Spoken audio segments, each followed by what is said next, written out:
You know what this word substitution means, right? What does the word substitute or substitution mean? If you substitute something, what's that? Switch something out, replace something, right? If you substitute something, you're replacing something. These pictures here give you a visual kind of illustration of something. You have two balances here. This is meant to represent one equation and another one here. But in the end here, look at what this balance is. How do you know that has to balance? How do you know this one for sure is going to balance, is not going to be off kilter, based on the first two? How do you know this has to balance, right? If this was a question mark, will this balance? If these two things balance, and these two things balance, what has happened to get this last diagram here? What's happened? In this picture right here, this is the same over here, right? But what's happened on this side?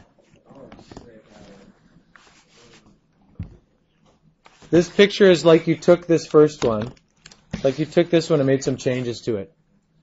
What changes have happened there? This is the same. What's happened on the other side? This is the same, right? That's the same as that. What is this cone changed into here? Three of those, right? You replace one cone with three of those. What does this cone turn into? Three of those, because it says they're equal, right? This is the idea behind this section. Except you're not going to be working with cones and blocks. You're going to be working with X's and Y's. Basically, you're converting. You're converting because this. How many different unknown things are in this? There's one. There's only one type. There's the blocks, right? How many different unknowns are in these things up here? Two. There's two different types of unknowns here, right?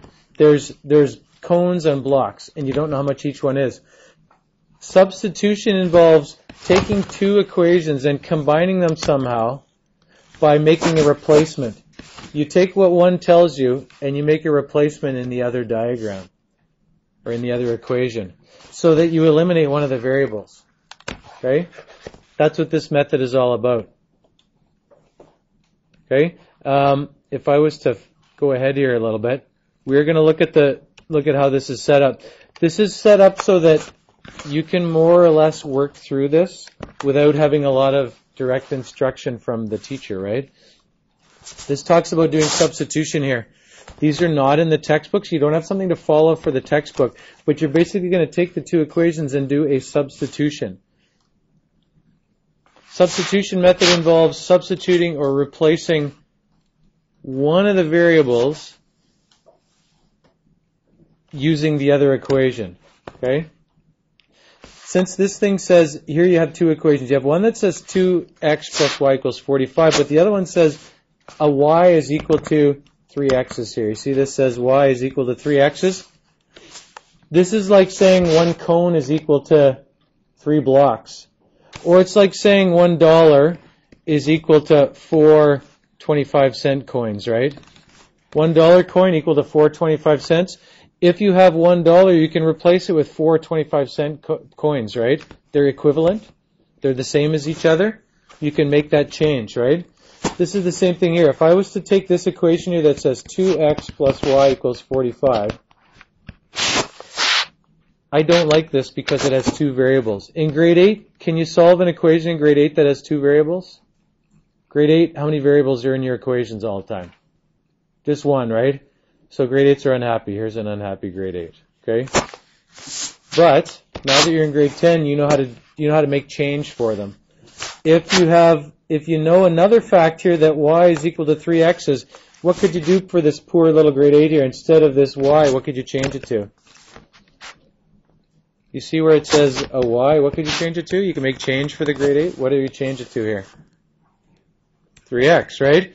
You change that to 3x, and what's everything else here? You keep this the same. Now what happens with the grade 8?